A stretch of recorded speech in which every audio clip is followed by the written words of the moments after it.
नमस्कार। BEd second year third paper और हम लोग बात कर रहे थे कि जो शून्य अस्वीकृति है, बाधारहित वातावरण की सुगम पहुंच है, अनुकूल है, जिसके अंतर्गत कि हम लोगों ने शून्य अस्वीकृति, उसके उपाय कि उसको शून्य किस प्रकार रखा जा सकता है, उससे संबंधित उपायों की चर्चा की थी। लास्ट हम लोग पढ़ रहे थे कि बाधा रहित वातावरण की सुगम पहुंच, इसके 3 बिंदु हम लोगों ने पढ़ लिए थे। उसी को हम कंटिन्यू करेंगे आज कि भाई बाधा रहित वातावरण तक हम पहुंच सके, ऐसी सुगम पहुंच के लिए क्या क्या करना होगा और इसके अंतर्गत जो बाधाएं उत्पन्न होती है वो बाधाएं किस किस प्रकार की होती है। तो हमने 5 बाधाएं पढ़ ली थी। नेक्स्ट है इसी के अंतर्गत शिक्षक प्रशिक्षण का अभाव। शिक्षक प्रशिक्षण का अभाव। अब द्वितीय बात है, पता चल रहा है शिक्षक प्रशिक्षण। शिक्षक मतलब कि टीचर्स जो है वो प्रशिक्षण नहीं लिए हुए होते हैं, तब ऐसी बाधाएं उत्पन्न की होती है। मतलब कि जो समावेशी विद्यालय के अंतर्गत यहाँ पर सामान्य और विशिष्ट विद्यार्थी दोनों अध्ययन कर रहे हैं। एक सामान्य अध्यापक मतलब कि उसने जो प्रशिक्षण नहीं लिया है लेकिन तब भी वो अनुभव के द्वारा उन्हें पढ़ा लेता है। लेकिन जहां बात हम अक्षम विकलांगता से ग्रसित बालकों की करते हैं तो उसके लिए स्पेशल प्रशिक्षण लेना आवश्यक होता है। यदि ऐसे प्रशिक्षण के अभाव देखा जाता है तब जो शिक्षा है वो सही प्रकार से बच्चे तक नहीं पहुंच पाती है। तो बाधा उत्पन्न कौन कर रहा है यहाँ पर? तो प्रशिक्षण यहाँ पर बाधा उत्पन्न कर रहा है। प्रशिक्षण के अभाव के कारण हम सुगम पहुंच मतलब कि एक आसान रास्ते तक नहीं पहुंच पाते हैं। नेक्स्ट है शिक्षण अधिगम सामग्री का अभाव। शिक्षण अधिगम सामग्री का अभाव। नेक्स्ट बात आ रही है शिक्षण अधिगम सामग्री। भाई अगर कोई प्रशिक्षण लिया हुआ भी है लेकिन पढ़ाते समय वो शिक्षण अधिगम सामग्री को अतिरिक्त भार समझे और इनका उपयोग ना करे, इस कारण भी ऐसा देखा जाता है। और कहीं पर ऐसी व्यवस्था ही नहीं होती है कि टीचर शिक्षण अधिगम सामग्री का प्रयोग करे। तो ये दोनों बातें हो सकती है। दोनों बातों के कारण भी हम लोग शिक्षा का जो मार्ग है उससे अलग हट सकते हैं। विद्यार्थी हैं वो शिक्षा की मुख्य धारा से अलग हो सकते हैं, क्योंकि अगर हम बिना शिक्षण अधिगम सामग्री जो शिक्षण सहायक सामग्री है उसका उपयोग करें बिना ही विद्यार्थियों को पढ़ा रहे हैं। एक अध्यापक कक्षा में आता है, किताब होती है उसके अंदर वो पढ़ा देता है, लेकिन वो ब्लैक बोर्ड पर कुछ भी नहीं लिखता है, समझाने के स्वरूप उन्हें कुछ नहीं दिखाता है, तो बच्चों को जो शिक्षण कराया गया है वो सटीक या स्थायी रूप से नहीं होता है। ठीक है। और उसकी जगह अगर वो शिक्षण अधिगम सामग्री, शिक्षण सहायक सामग्री का प्रयोग करते हुए पढ़ाता है तो जो ज्ञान उन्हें प्राप्त होता है वो स्थायी ज्ञान प्राप्त होता है। तो ये जो अभाव होता है वो विद्यालय व्यवस्था के कारण भी हो सकता है कि विद्यालय में सुविधा नहीं है, और दूसरी बात शिक्षक उसका उपयोग करना नहीं चाहता है। दोनों प्रकार से हो सकता है, तब भी हमारे जो मार्ग में बाधा उत्पन्न हो सकती है। नेक्स्ट है नवाचारों के ज्ञान का अभाव। नवाचारों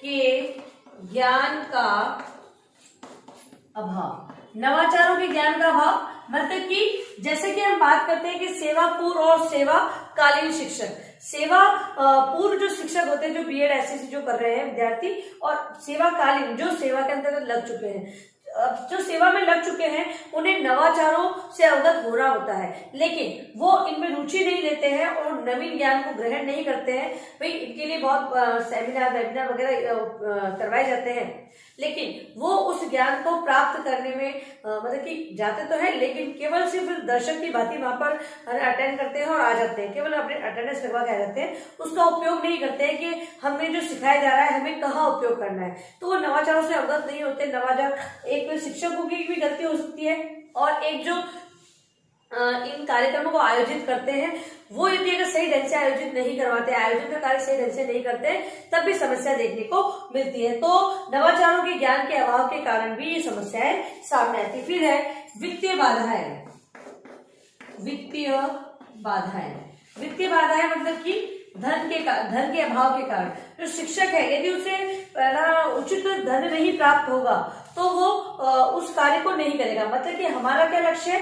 समावेशी शिक्षा का। समावेशी शिक्षा के अंतर्गत अगर अध्यापक को अतिरिक्त कार्य तो करवाया जा रहा है लेकिन उसके अकॉर्डिंग उसे सैलरी नहीं मिल रही है, तो फिर वो समस्या देखने को मिलती है। और अगर हम भौतिक और मानवीय संसाधन जो कि शिक्षक है और भौतिक संसाधन जैसे कि व्यवस्था है सारी, वो व्यवस्था नहीं होती है, इस कारण मतलब कि जो धन नहीं होता है विद्यालय में उचित धन प्राप्त नहीं होता है। सरकार जो धन देती है एक निश्चित मात्रा में, वो राजकोष में नहीं होता है और खत्म हो जाता है, या फिर जो किसी प्रकार की समस्या हो उसके कारण अगर वित्तीय नहीं होता उनके पास तो भी समस्याएं देखने को मिलती है। क्योंकि टीचर एक है तो वहां पर संविदा पर लगाकर बच्चों को पढ़ा सकते हैं, लेकिन धन होगा तभी तो संविदा पर लगाएंगे। तो धन के कारण, धन से जुड़ी जो भौतिक और मानवीय संसाधन है उसकी उपलब्धि नहीं हो पाती है। वित्तीय बाधाएं, वित्त के कारण, धन नहीं होने के कारण बहुत सी मानवीय और भौतिक जो समस्याएं सामने आती है, उसके कारण भी जो वातावरण है जो हमारा सुगम होना चाहिए वो कठिन वातावरण की ओर चला जाता है। फिर है पूर्वाग्रहों का प्रभाव।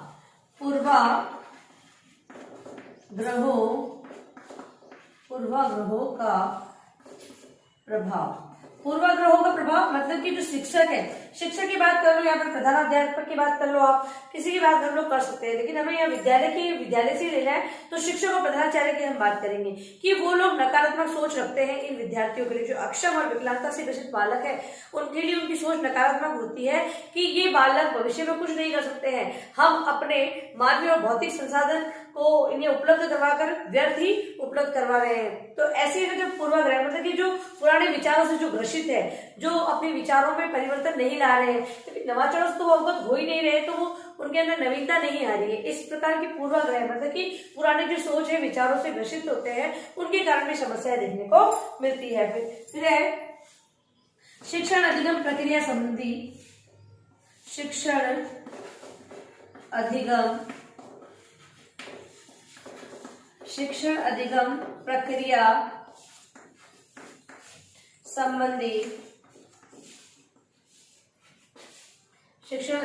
संबंधी बाधाएं।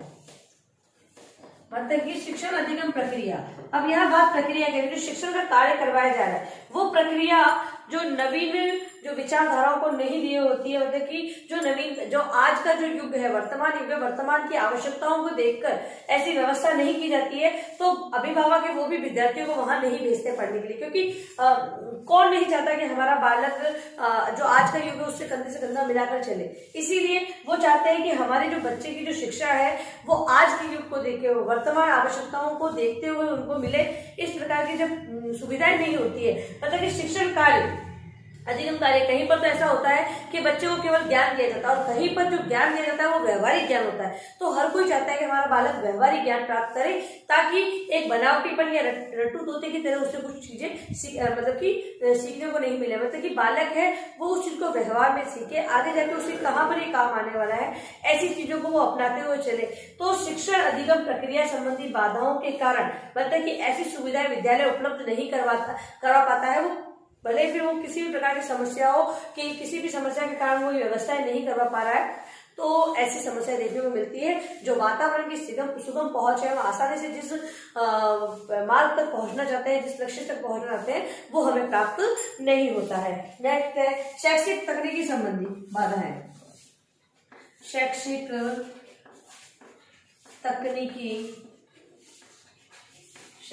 तकनीकी संबंधी बाधा है। शैक्षिक तकनीकी संबंधी बाधाओं के अंतर्गत हम बात करें तो शिक्षा से जुड़ी नई नई तकनीकें हैं, जैसे कि आज जो हमारा ये महामारी का दौर चल रहा है, इसके अंतर्गत शिक्षा की जो नई तकनीकें अपनाई गई है, ऑनलाइन शिक्षा दी जा रही है, ऑनलाइन विचारों का आदान प्रदान किया जा रहा है। जो आईसीटी हम लोग प्रशिक्षण काल में बच्चों को पढ़ा रहे हैं, विद्यार्थी सेवा पूर्व शिक्षक जो पढ़ रहे हैं, वो आज इस समय काम आ रहा है। लेकिन हम केवल उसको एक अगर थ्योरी पेपर की बात है, हम केवल उसको पढ़कर और केवल एग्जाम दे रहे हैं, उसका प्रैक्टिकल कहाँ पर काम आने वाला है वो चीज के बारे में नहीं सोच रहे। तो यहाँ पर शैक्षिक तकनीकी संबंधी बाधाएं होती है, क्योंकि प्रशिक्षण काल में वो केवल एक पास होने संबंधी कि पास होना है इसलिए उसको पढ़ रहे हैं, उसका व्यवहार में कहाँ उपयोग होगा इस चीज को नहीं अपनाते हैं, तब ऐसी समस्याएं देखने को मिलती है। तो शैक्षिक तकनीकी टीचरों के कारण होती है, टीचरों को उनका उपयोग करने नहीं आता है, क्योंकि ऐसा है कि संसाधन कहीं पर उपलब्ध होते हैं तो टीचर उपलब्ध नहीं है, और कहीं पर टीचर ऐसी चीजों को जानते हैं चलाना लेकिन वहां पर संसाधन उपलब्ध नहीं, तो दोनों कारण से हो सकता है। तो ये सारी चीजें थी कि समस्या है। अब हम इसके संबंधित उपाय पढ़ेंगे कि हम क्या क्या उपाय कर सकते हैं। जो सरकार है वो किस प्रकार उपाय कर सकती है, प्रधानाचार्य है वो किस प्रकार अब इस सुगम पहुंच तक पहुंचने के उपाय कर सकता है। तो उपायों की चर्चा हम लोग करेंगे कि कौन कौन से उपाय हो सकते हैं। तो उसके अंदर है आवासीय विद्यालयों की स्थापना। पहला उपाय क्या कर सकते हैं, आवासीय विद्यालयों की स्थापना की जा सकती है। कैसे? जो सरकार समावेशी विद्यालय बना रही है, सरकार को समावेशी विद्यालय बनाने की आवश्यकता नहीं है। जो विद्यालय सरकार द्वारा खोले गए हैं उन्हीं को वो समावेशी कर दे, और वहां पर जो नया भवन निर्माण करना है तो भवन निर्माण की जगह वो आवासीय व्यवस्था की जा सकती है। वहां पर जो विकलांगता से ग्रसित बालक है, जो अक्षम बालक है, उनको आने जाने में दिक्कत होती है, तो वहां पर उनको रहने की व्यवस्था, जो हॉस्टल की व्यवस्था हम कहते हैं, वो हॉस्टल की व्यवस्था कर सकती है। सरकार का जो लक्ष्य है कि सभी विद्यालय समावेशी हो जाए, ठीक है, तो नए भवन का निर्माण न करते हुए उन्हें क्या करना होगा कि जो विद्यालय स्थापित हो चुके हैं उन्हें ही समावेशी में कन्वर्ट कर दिया जाए, और वहां पर जो भवन निर्माण कर किया जाना चाहिए था उसकी जगह वहां पर आवास की व्यवस्था की जाए, ताकि इन पेरेंट्स से जो अभिभावक हैं वो भी उनको ले जाने आने में उनको दिक्कत हो रही है तो वो वहीं पर बच्चों को एडमिशन दिला दे, देख रेख के लिए वो आ सकते हैं। लेकिन अगर व्यवस्था आवासीय वहां पर होगी तो जो नामांकन है वो 100% होने की संभावना रहेगी। फिर नेक्स्ट है एसएसए के अनुसार जो सर्व शिक्षा अभियान है, सर्व शिक्षा अभियान के तहत, अभियान के अनुसार 1 किलोमीटर में प्राथमिक विद्यालय की स्थापना, भाई जो सर्व शिक्षा अभियान है एसएसए है, उसके अनुसार प्रत्येक 1 किलोमीटर पर प्राथमिक विद्यालय की स्थापना की जानी चाहिए, जिससे कि जो ये बालक अक्षमता ग्रसित है, क्योंकि इन बालकों को अगर प्राथमिक शिक्षा ही नहीं दी जाएगी तो ये आगे की शिक्षा से कैसे जुड़ेंगे, ठीक है। तो प्रत्येक 1 किलोमीटर में अगर इन प्राथमिक विद्यालय की स्थापना होगी, जिससे कि इनके जो पेरेंट्स हैं उनको कहीं बाहर नहीं जाना होगा। आवासीय विद्यालयों की स्थापना की जो हम बात कर रहे हैं वो बड़ी कक्षाओं के लिए है, 9 to 12 हो सकता है वो, और कहीं कहीं पर 6 to 12 भी हो सकता है। लेकिन जो 5वीं तक की कक्षाओं की बात हम करें तो एक किलोमीटर के दायरे के अंतर्गत प्राथमिक विद्यालयों की स्थापना करने की बात कही गई है, जिससे कि इन्हें बाहर नहीं जाना पड़ेगा, पेरेंट्स को भी परेशानी नहीं उठानी पड़ेगी और ये बच्चे आसानी से प्राथमिक शिक्षा को ग्रहण कर सकेंगे। नेक्स्ट है वाहन की व्यवस्था, अब वाहन की व्यवस्था मतलब कि तीसरी बात ये भी कही गई है कि वाहन की व्यवस्था करा दे। विद्यालय है वो आसपास के जो सहयोगी समुदाय की मदद से ले सकता है, कोई भामाशाह है जो दानदाता है उनसे दान स्वरूप राशि लेकर विद्यालय में वाहन की व्यवस्था कर सकता है। विद्यालय की वाहन की व्यवस्था करने से क्या होगा कि ये जो बच्चे इन्हें समस्या को सामना नहीं करना पड़ेगा, पेरेंट्स है इन्हें, क्योंकि वो भी आज के युग में अगर प्राइवेट सेक्टर में देखा जाए तो दोनों को मतलब कि धन इतना जमा करना होता है शिक्षा के लिए कि दोनों हस्बैंड वाइफ दोनों को ही कमाना होता है, तो पेरेंट्स के पास इतना समय नहीं होता है कि वो बच्चे को विद्यालय लेकर भी आए, छोड़े भी। तो फिर इसीलिए विद्यालय अगर व्यवस्था कर दे कि वाहन की व्यवस्था को अगर किसी से भी दान लेकर या किसी से भी कोई स्वयंसेवी संस्था है उनसे धन प्राप्त करके वाहन की व्यवस्था कर देंगे, तो ये पेरेंट्स है वो बच्चों को विद्यालय भेजने में सक्षम हो सकेंगे, वो बच्चों को विद्यालय आवश्यक रूप से भेजेंगे। तो वाहन की व्यवस्था कर सकते हैं। नेक्स्ट उपाय है व्हील चेयर की व्यवस्था। अब प्रधानाध्यापक है वो अपने वहां पर विद्यालय के अंतर्गत एक राउंड लगाकर या फिर विद्यालय के अंतर्गत जो सभी प्रकार के बालक, अक्षमता अलग अलग प्रकार की होती है, जो विकलांगता है वो बालक अलग अलग प्रकार की विकलांगताओं से ग्रसित होते हैं, तो उनके प्रकारों को एक बार देख ले कि हमारे यहाँ की मतलब कि जो बालक है ना गत्यात्मक यानी पैरों से जो विकलांगता है वो कितने बालक है, आंखों में जिसको प्रॉब्लम है वो बालक कितने हैं, ऐसी एक लिस्ट बना ले तो ये सुविधा रहेगी कि हमें कितने संसाधनों की व्यवस्था करनी है। और अगर हम बात करें कि पैरों से जो विकलांगता से ग्रसित बालक है तो उनके लिए व्हील चेयर की व्यवस्था अगर प्रधानाचार्य अपने स्तर पर किसी से करवा दे तो ये बालकों को सुविधा हो सकती है। फिर है वातावरण का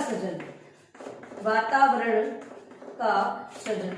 वातावरण का सृजन मतलब कि एक उचित वातावरण का सृजन वहां पर होना चाहिए। उपाय के अंतर्गत हम इसको देखें तो एक प्रधानाचार्य को, शिक्षक को ऐसा वातावरण सृजित करना होगा जिससे कि ये बालक अपने आप को सामान्य बालकों के अंदर घृणित दृष्टि से न देखे, इनको ऐसा न लगे कि सामान्य बालक तो और आगे बढ़ जाएंगे और हम पीछे रह जाएंगे, हम भगवान ने हमें इतना अक्षम क्यों बनाया, तो ऐसी दृष्टि से न देखे, इस प्रकार की व्यवस्था होनी चाहिए। वातावरण के अंतर्गत अगर शिक्षकों की बात करें तो शिक्षक भी कक्षा में पढ़ाते समय उन्हें घृणित दृष्टि से न देखे, उन्हें सामान्य बालकों की भांति पढ़ाए, तब हम हमारा जो लक्ष्य है उस तक पहुंच सकते हैं। फिर है फर्नीचर की व्यवस्था सुविधाजनक। फर्नीचर की व्यवस्था। अब फर्नीचर की व्यवस्था मतलब कि जो विकलांगों से ग्रसित बालक है वो बालकों के लिए फर्नीचर की, भाई हाथ में जिसकी प्रॉब्लम है तो उनके लिए एक चेयर ऐसी होती है जिसके अंतर्गत जो एक ये कहीं प्लाई लगी होती है और बच्चे आसानी से उस पर हाथ रखकर लिख सकते हैं, तो इस प्रकार की व्यवस्था होनी चाहिए। और अगर कोई बालक पैरों से प्रॉब्लम है तो उनके लिए व्हील चेयर 10-12 से कक्षा में लग जाए, इस प्रकार की व्यवस्था होनी चाहिए। तो कक्षा कक्ष के अंतर्गत भी फर्नीचर की व्यवस्था है वो सुविधाजनक होनी चाहिए। फिर है सहगामी क्रियाकलापों का आयोजन। सहगामी क्रियाकलापों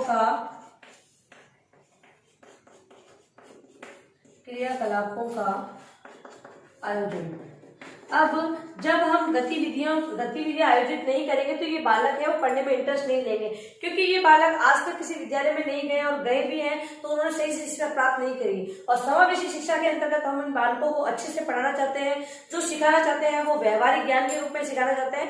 तो विद्यालय के अंतर्गत प्रधानाचार्य को समय समय पर सहगामी क्रियाओं के माध्यम से, कोई बच्चा गीत खेल में सीख रहा है उनको खेल में सिखाए, कोई बच्चा जिसमें बच्चे की रुचि है उसी के द्वारा उसको सिखाया जाएगा, तो ये बच्चे हैं जो हमारा 100% नामांकन की हमारी जो लक्ष्य है उसको हम पूरा कर लेंगे। समावेशी शिक्षा जो देना चाहते हैं वो हम सही ढंग से दे पाएंगे। तो पाठ्य सहगामी क्रियाकलाप है उनका आयोजन भी समय समय पर किया जाना चाहिए। वो कक्षा कक्ष में हो सकता है, मंच पर हो सकता है, विद्यालय से बाहर भी हो सकता है, तो ये सारी व्यवस्था उसमें की जानी चाहिए। फिर है चिकित्सकीय व्यवस्था। नेक्स्ट है हमारी चिकित्सकीय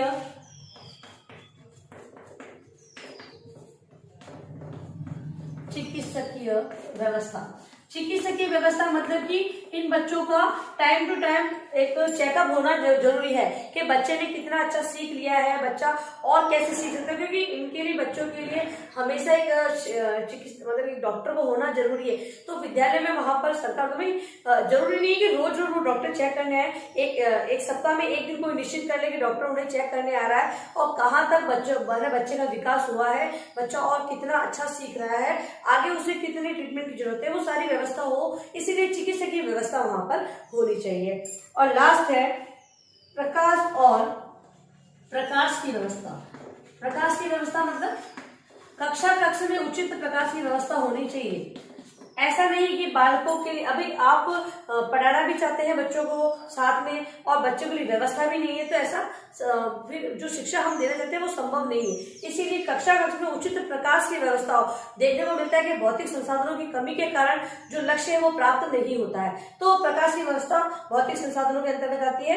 और जल है, इसके अलावा बच्चों के लिए जो टॉयलेट की व्यवस्था है वो भी अच्छे तरीके से होनी चाहिए। पाश्चात्य संस्कृति जो आजकल जो चल रहा है, कमोड चल रहे हैं, उसी के प्रकार उनके लिए शौच की व्यवस्था होनी चाहिए, क्योंकि वो बच्चे हैं उठने बैठने में उन्हें दिक्कत होती है। तो इस प्रकार की व्यवस्था विद्यालय में होगी तो वो बालक है वो आसानी से विद्यालय आएंगे, क्योंकि बच्चों का जो शिक्षा प्राप्त करने का लक्ष्य है, बच्चे वो शिक्षा प्राप्त करना चाहते हैं, लेकिन कुछ ऐसी समस्या होती है, उनकी फिजिकल जो समस्या होती है उसके कारण वो पढ़ नहीं पाते हैं। तो हम अगर उन समस्याओं को नकारते हुए चलेंगे तो बच्चे पढ़ नहीं पाएंगे। इसीलिए एक विद्यालय को, अभिभावक को और समुदाय को ये सारी सुविधाएं जुटवाने में मदद करनी चाहिए। तो अगर हम बात करें कि बाधा रहित वातावरण की सुगम पहुंच के लिए कौन कौन सी बाधाएं आती है, जो कि हमने देख ली है, और कौन कौन से उपाय हम लोग कर सकते हैं। आप इसी से संबंधित आप एक गृह कार्य प्रश्न लिखें। इसी से संबंधित आपका गृह कार्य प्रश्न जो कि आपको होमवर्क के रूप में लिखना है। बाधा रहित वातावरण की सुगम पहुंच एवं इससे संबंधित उपायों